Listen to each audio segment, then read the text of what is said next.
দীর্ঘ ৬৫ বছরেও রাঙামাটি কাপ্তাই হ্রদের তলদেশ খনন করা হয়নি, যার প্রভাব পড়ছে কর্ণফুলী জলবিদ্যুৎ উৎপাদনে।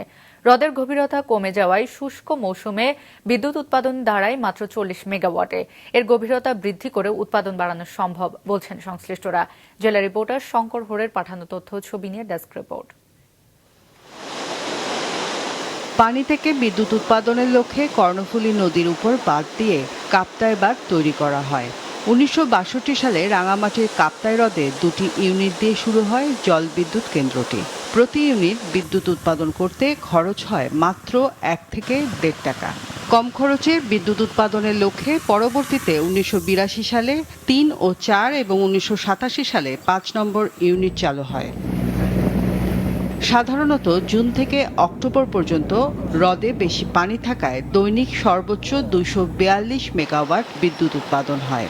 আর শুষ্ক মৌসুম নভেম্বর থেকে মে পর্যন্ত তা কমে দাঁড়ায় ৪০ মেগাওয়াটে।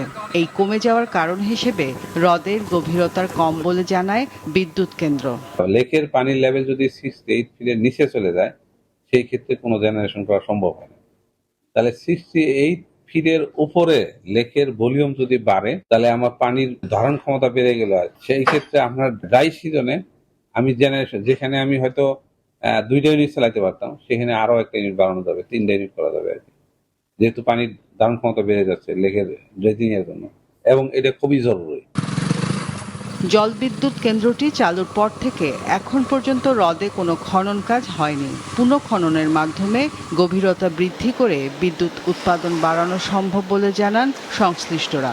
যে কাপ্তাই লেকটাকে ড্রেজিং করে পানি ধারণ ক্ষমতা বৃদ্ধি করা, পাশাপাশি হলো যে কর্ণফুলী পানিকে রিসাইকেলিং করে ব্যবহার করা, আরো যদি কয়েকটা বিদ্যুৎ ইউনিট বা অন্তত আরো একটি ইউনিট স্থাপন, এভাবে যদি সরকার উদ্যোগ নেয়, তাহলে আমি মনে করি যে এটা অনেক বেশি ইফেক্টিভ হবে এবং কম মূল্যে সরকার অধিক বিদ্যুৎ পাওয়ার একটা সম্ভাবনা আছে।